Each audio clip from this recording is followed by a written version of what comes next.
The door clicked shut, and the lock snapped into place with a sound that echoed like a gunshot in my chest. My roommate, Jake, stood there, his broad shoulders filling the frame, his blue eyes catching the dim light of our dorm room. I froze, my pen hovering over the journal where I'd just poured out every secret I'd sworn to keep buried. I'd always been careful, growing up in a small Ohio town where different was a dirty word. I learned early to hide who I was.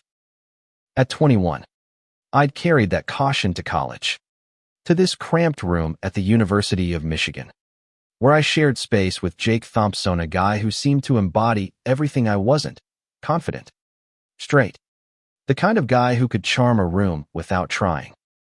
His life was a highlight reel of frat parties, football games, and easy smiles, while mine was a quiet orbit of books, late-night study sessions, and a secret I'd guarded like a wound.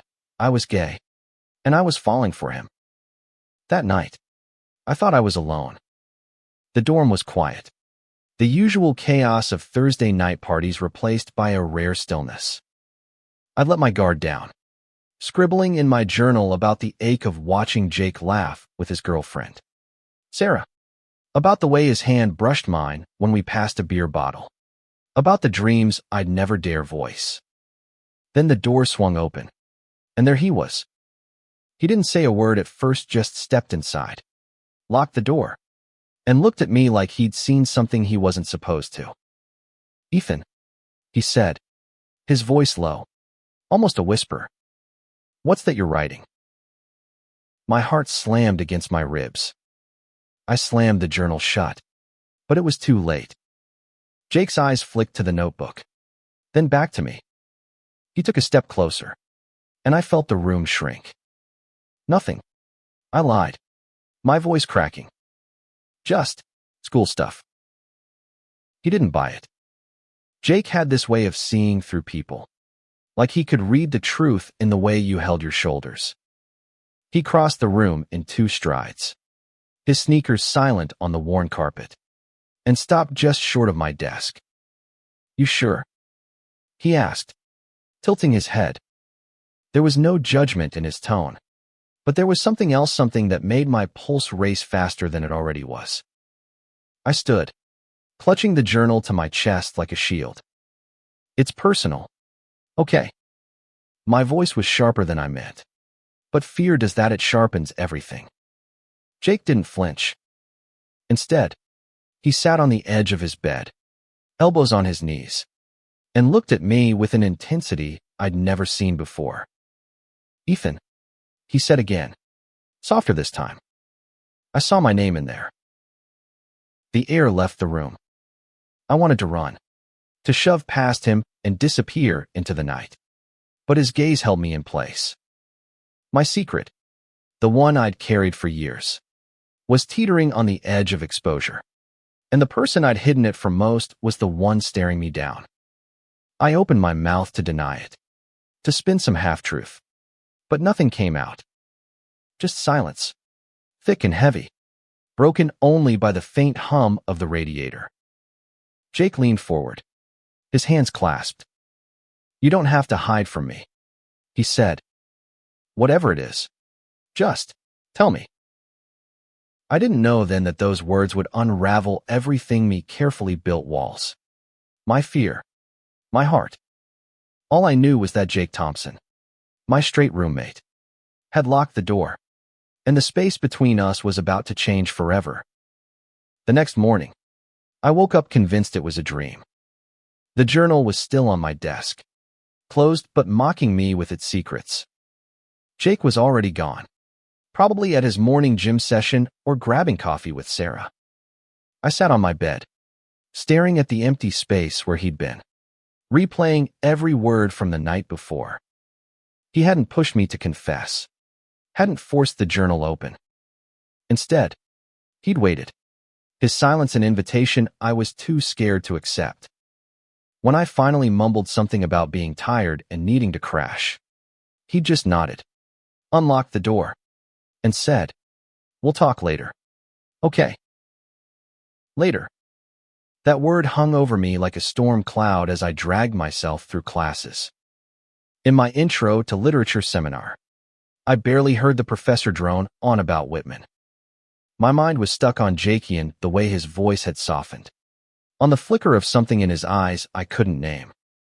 Was it pity? Curiosity? Or something I was too afraid to hope for? By the time I got back to the dorm, the sun was setting, painting the room in shades of orange. Jake was there, sprawled on his bed, scrolling through his phone. He looked up when I walked in, and the air shifted again, like it had the night before. "Hey," he said, sitting up. "You okay?" I nodded, avoiding his eyes. "Yeah, just a long day." He didn't push, but he didn't look away either. Instead, he tossed his phone aside and stood, stretching his arms like he was shaking off something heavy. "Wanna grab food? I'm starving." It was such a normal thing to say, so perfectly Jake, that it almost broke me. I wanted normal. I wanted to go back to the days when I could pretend my feelings didn't exist, when I could laugh at his dumb jokes without feeling like my heart was betraying me. But normal was gone, and I didn't know what was coming next. We ended up at a diner off campus, the kind of place with sticky tables and waitresses who called you hon. Jake ordered a burger. I got fries, and we sat in a booth by the window, the neon sign outside buzzing faintly. For a while, we talked about nothing classes, the upcoming game, a dumb meme he'd seen. But every pause felt loaded, every glance a question.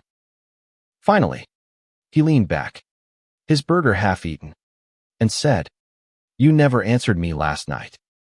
About the journal." My stomach dropped.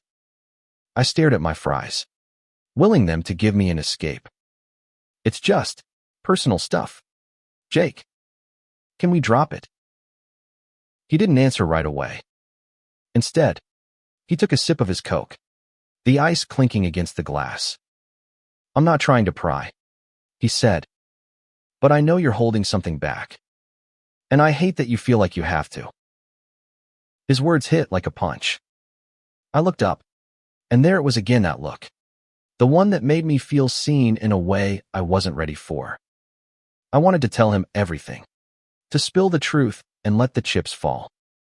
But fear is a powerful thing, and mine had years of practice. "I'm fine," I said, my voice barely above a whisper. "Really?" Jake didn't push further, but as we walked back to the dorm, his shoulder brushed mine, and I felt the weight of everything unsaid. I didn't know then that the truth was closer to the surface than I thought, or that Jake was wrestling with secrets of his own. The days after the diner felt like walking on a tightrope. Every moment with Jake was charged, like static electricity waiting to spark. I kept waiting for him to bring up the journal again, but he didn't. Instead, he acted like nothing had changed, cracking jokes, blasting his music, leaving his gym clothes in a pile by his bed. But I noticed the little things, the way he'd glance at me when he thought I wasn't looking, the way he'd linger in the room longer than usual, like he was waiting for me to break the silence. I didn't. I couldn't. The journal stayed locked in my desk drawer now, a grenade I was too scared to pull the pin on. But hiding it didn't erase the truth. I was in love with Jake, and every day I spent pretending otherwise was another day I lost a piece of myself.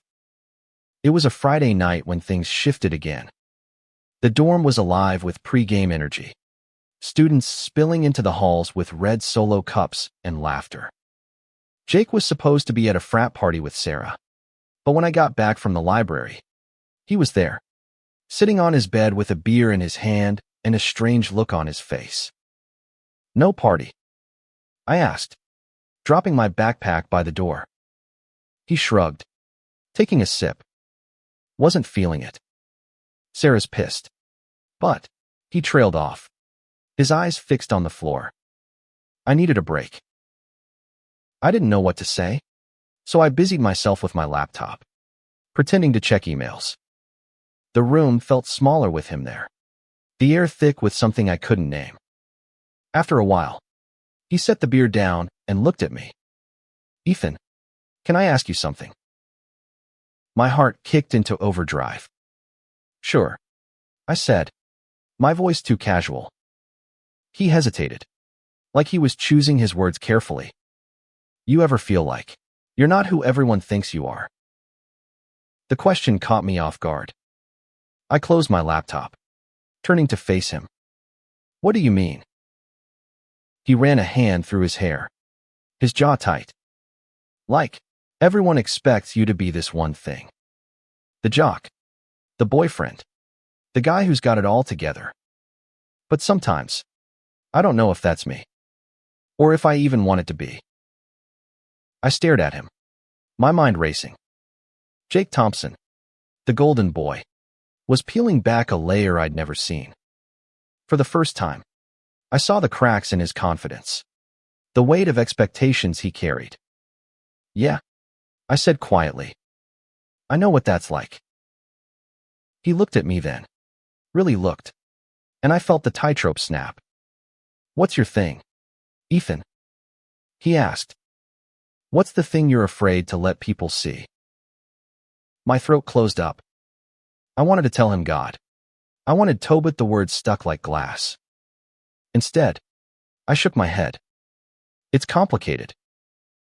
He didn't push, but he didn't look away either.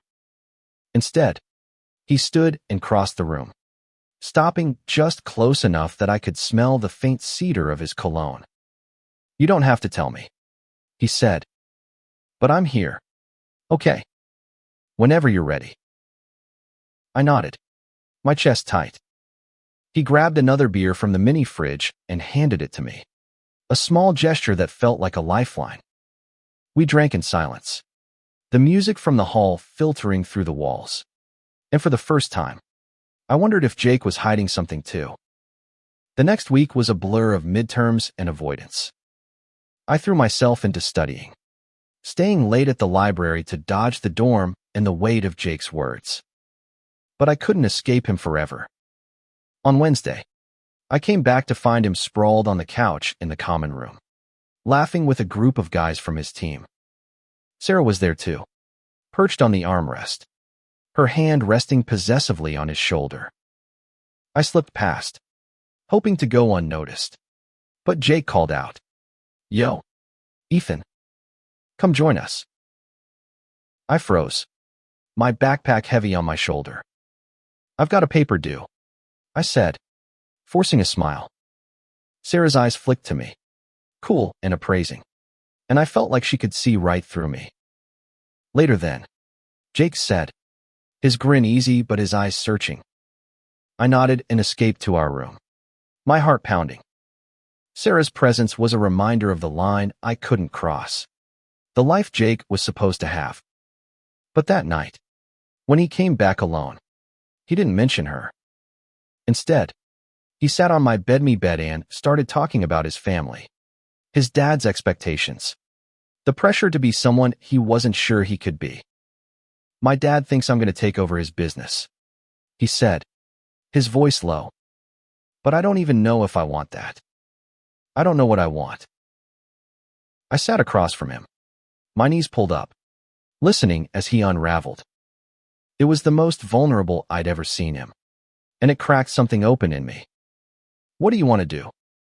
I asked, my voice barely steady. He looked at me, his eyes soft in the lamplight. "I want to figure out who I am when no one's watching." The words hung between us, heavy with meaning. I wanted to reach out, to tell him I was trying to do the same, but fear kept me silent. Instead, I said, "You'll figure it out. You're Jake Thompson." He laughed, but it was hollow. "Yeah, that's the problem." By November, the air in Ann Arbor had turned sharp, the kind of cold that seeped into your bones. The dorm felt like a pressure cooker, every moment with Jake a mix of comfort and torture. I'd catch myself watching him, his easy laugh, the way his hands moved when he talked, the curve of his neck when he bent over his laptop. Every detail was a dagger, reminding me of what I couldn't have. One night, after a brutal day of exams, I came back to find Jake pacing the room, his phone clutched in his hand. "Everything okay?" I asked, dropping my bag. He stopped, his jaw tight. "Sarah and I broke up." The words hit like a shockwave. I stood there, dumbstruck, as he sank onto his bed, running a hand through his hair. "It's been coming for a while," he said, his voice rough. "She said I've been distant. And she's not wrong." I sat on my bed, unsure what to say. "I'm sorry," I managed, but it felt inadequate. Part of me is selfish. Terrible part was relieved, and the guilt of that made my stomach churn. Jake shook his head. "Don't be. It's better this way." I wasn't honest with her. Or myself. My heart stuttered. "What do you mean?" He looked at me, his eyes raw. "I've been figuring some stuff out. About who I am. Who I want to be with." The room spun. I gripped the edge of my bed, my mind screaming at me to stay calm, to not read into it. But Jake's gaze was steady, unflinching, and I felt the ground shift beneath me. "Jake," I said, my voice barely a whisper. "What are you saying?" He stood, crossing the small space between us, and sat beside me. The mattress dipped under his weight, and I could feel the heat of him, the closeness that made my breath catch. "I don't know how to say this," he said, his voice low, "but I've been thinking about you. A lot." Time stopped. I stared at him, my heart a wild thing in my chest. "Jake, you're not. You're straight." He laughed, a short, pained sound. "That's what I thought too. But then I saw your journal, and I started questioning everything. The way I feel when I'm around you. It's not just friendship. Ethan." I couldn't breathe. The world narrowed to the space between us, to the way his knee brushed mine, to the vulnerability in his eyes. I wanted to believe him, but fear was a chain around my heart. "You're confused," I said, my voice shaking. "You just broke up with Sarah? You don't know what you're feeling." He leaned closer, his hand resting on the bed just inches from mine. "I know what I feel," he said, "and I'm scared as hell, but I'm not confused." I wanted to kiss him. I wanted to run. Instead, I stood, putting distance between us. "I can't do this," I said, my voice breaking. "I can't be your experiment." Jake's face fell, but he didn't argue. He just nodded, his shoulders slumping. "I'm sorry," he said. "I didn't mean to. I'll back off." The rest of the night was a blur. I lay awake, staring at the ceiling, replaying his words. Jake Thompson, the straight guy I'd loved in secret, had just cracked open a door I'd never dared to touch. But opening it meant risking everything me heart. My safety, the fragile life I'd built. I didn't know if I was brave enough to step through. The weeks that followed were a tightrope walk over a chasm. Jake kept his promise. He backed off. No more lingering looks. No more heavy conversations. He was still Jake, cracking jokes, blasting music, being the guy everyone loved, but there was a distance now. A careful space he left between us. I hated it. I hated myself for pushing him away, for letting fear win. But I didn't know how to bridge the gap without falling. Christmas break was looming, and with it, the prospect of going back to Ohio, to a family that didn't know the real me. The thought of facing them, of pretending to be the son they wanted, made my chest tight. One night, as snow fell outside, I sat at my desk, staring at a blank email to my mom. Jake was on his bed, reading a playbook, but I could feel his eyes on me. "You okay?" he asked, breaking the silence. I didn't look up. "Just family stuff." He set the playbook down. Want to talk about it? I shook my head, but the words spilled out anyway. My parents don't know I'm gay. They think I'm like them. Church every Sunday. Traditional values. All that. I don't know how to tell them. Jake was quiet for a moment, then stood and crossed the room. He pulled my desk chair out and sat across from me, his knees almost touching mine. That sounds heavy, he said. Have you ever thought about telling them? I laughed. Bitter. Every day? But they'd lose it. My dad, he'd probably kick me out. Jake's jaw tightened. That's bullshit. You're their son. They should love you no matter what. His words were a warmth I didn't deserve. I looked at him, at the sincerity in his eyes, and something broke open. It's not that simple, I said. Not everyone's like you. He leaned forward, his voice low. I'm not perfect, Ethan. I'm figuring this out too. But I meant what I said before. I care about you. More than I should. Maybe. My breath caught. I wanted to believe him, to let myself fall into the possibility of us. But the fear was still there, a shadow that followed me everywhere. Jake, I said, my voice trembling. If we do this, if we try, it changes everything. He nodded, his eyes never leaving mine. I know. But maybe I'm ready for that. I didn't have an answer. Not then. But that night, as we sat in the quiet, the snow falling outside, I felt something shift. The door he'd cracked open was still there. And for the first time, I wondered if I could be brave enough to step through. Break came and went. I didn't tell my parents anything, but I carried Jake's words with me like a talisman. When we got back to campus, the dorm felt differentless, like a cage, more like a space where something new could grow. Jake and I fell back into our rhythm, but it was different now. We talked more, laughed more, let the silences linger without rushing to fill them. One night, after a late study session, we ended up on the roof of the dorm, a spot we'd found during a fire drill.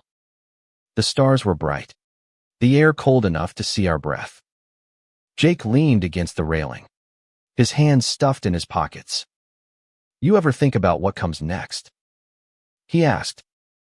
Like after college. I said, sitting on the ledge.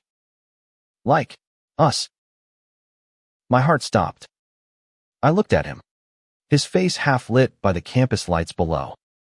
Jake, I said, my voice soft. Are you sure about this? He turned to face me, his expression serious. I've never been more sure of anything. And then he kissed me. It was quick, tentative, like he was testing the waters. But it was enough to set my world on fire. I kissed him back, my hands finding his face. And for a moment, nothing else existed, no fear, no secrets, just us. The kiss changed everything. It was like a dam breaking. Years of restraint and fear swept away in a single moment. Jake and I didn't talk about it right away. We didn't need to. The way he looked at me, the way his hand lingered on mine when we passed a water bottle, said more than words could. But the world outside our dorm room didn't stop, and reality had a way of creeping back in. We kept it quiet at first, stealing moments when no one was around. A brush of hands in the hallway, a shared glance during a lecture. It was exhilarating, but it was also terrifying. Jake was still the golden boy, the guy everyone expected to be straight, to marry Sarah or someone like her. And I was still the quiet kid from Ohio, carrying a secret that could unravel my life. One night, we were in the dorm, sprawled on my bed, watching a movie on my laptop. Jake's arm was around me, his warmth a steady anchor. But when we heard voices in the hall, he pulled away, sitting up like nothing had happened. The movement was small, but it stung.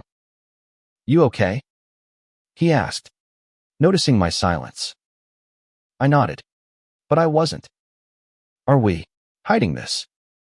I asked, my voice low. He sighed, running a hand through his hair.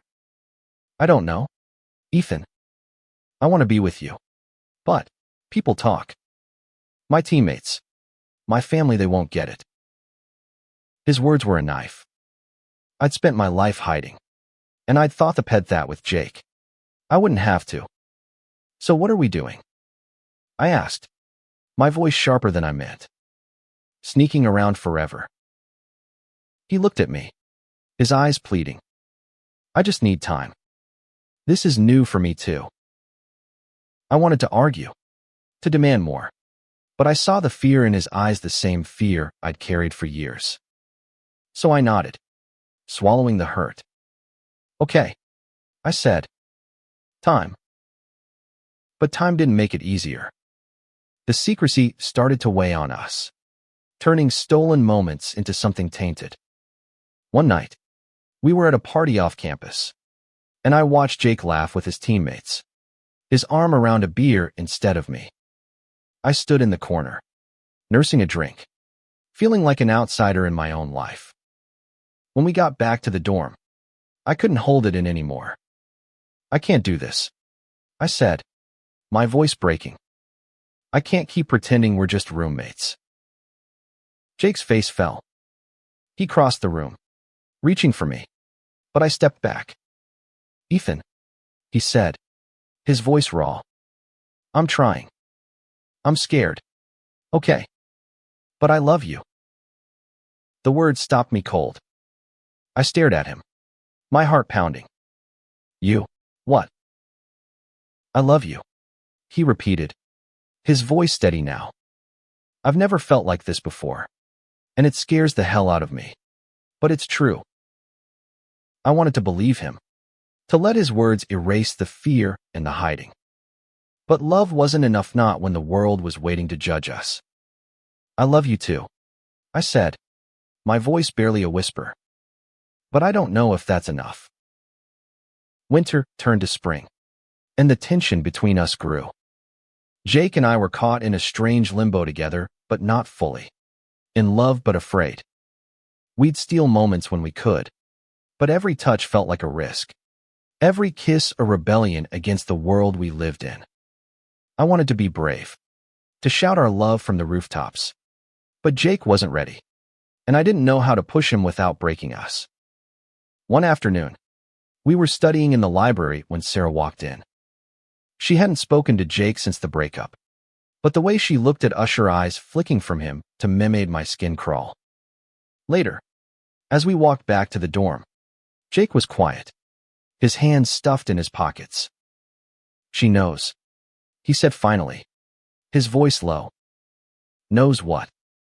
I asked, though I already knew. About us.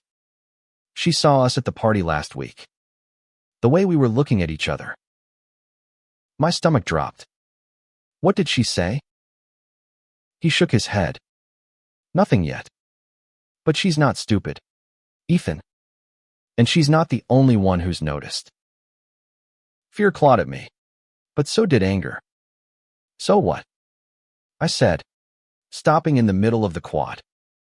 Are we supposed to keep hiding forever? Because I'm tired of it. Jake. I'm tired of feeling like a secret. He looked at me, his eyes pleading.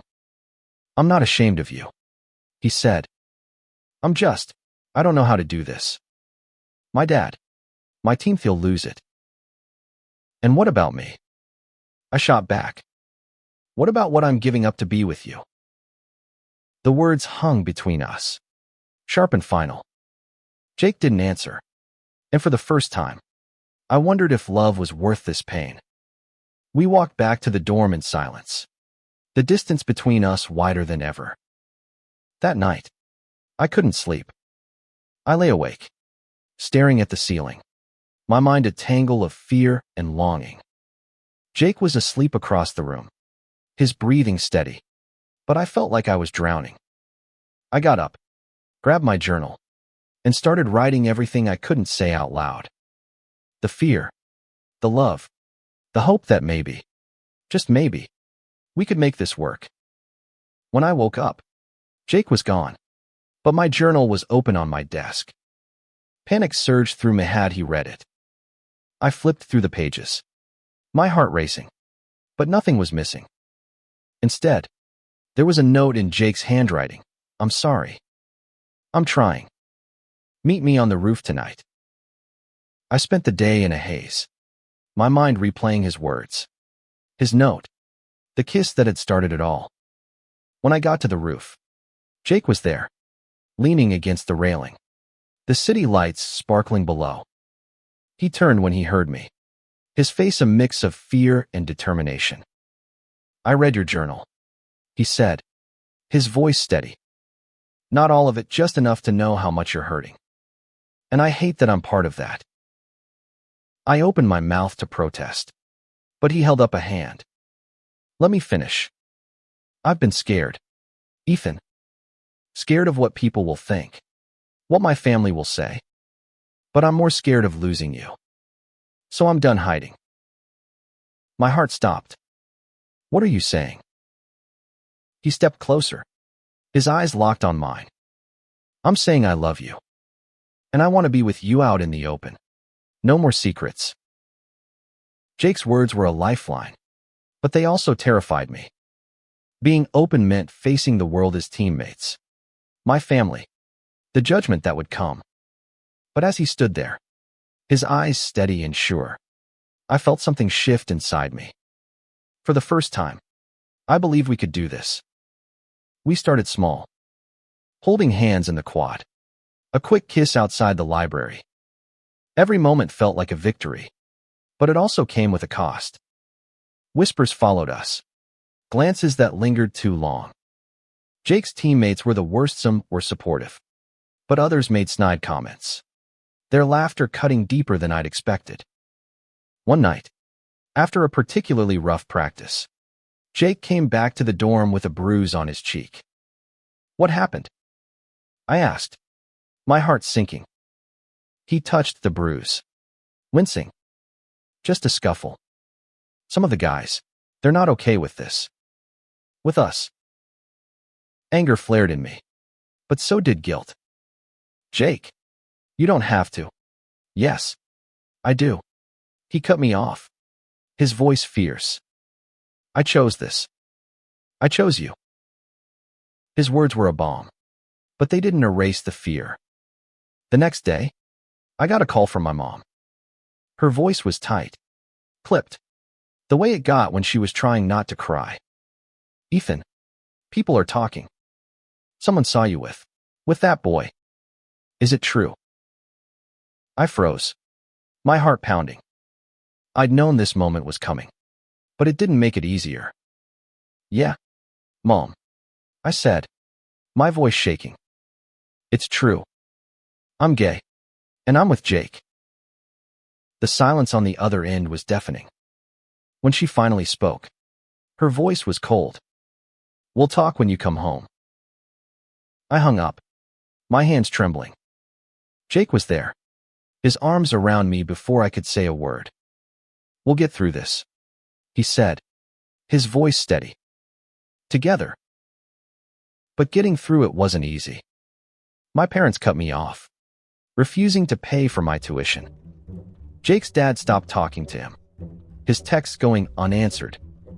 We leaned on each other, but the weight of the world was heavy, and there were days when I wondered if love was enough. One night, as we lay in my bed, the dorm quiet around us, Jake traced circles on my hand. Do you regret this? He asked, his voice soft. I looked at him, his face lit by the moonlight. No, I said, and I meant it. It's hard, but you're worth it. He smiled, pulling me closer. So are you. By senior year, we built a life together, fragile but real. We moved off campus, sharing a tiny apartment with creaky floors and a leaky sink. It wasn't much, but it was ours. Jake got a job coaching youth football, and I worked at a bookstore, scraping by to cover tuition.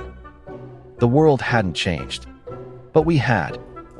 We learned to navigate the stares, the whispers, the occasional hate. We learned to find joy in the small moments, a shared coffee in the morning, a late-night movie. The way Jake's laugh could still make my heart skip. One evening, as we sat on our couch, Jake pulled out a ring, simple silver band. Nothing fancy. "I know it's not legal yet," he said, his voice nervous. "But I want you to know I'm in this. Forever." Tears stung my eyes as I took the ring, slipping it onto my finger. "Forever," I echoed, and we kissed, the world fading away. Years later, we stood in a small courthouse, signing papers that made us legal in the eyes of the state. My parents didn't come, but Jake's mom was there, tears in her eyes as she hugged us both. We'd lost people along the way, but we gained others, friends who became family, a community that embraced us. Looking back, I think about that night in the dorm, when Jake locked the door and changed everything. Love didn't erase the pain or the fear, but it gave us the strength to face it. We built a life not in spite of who we were, but because of it. And in the end, that was enough.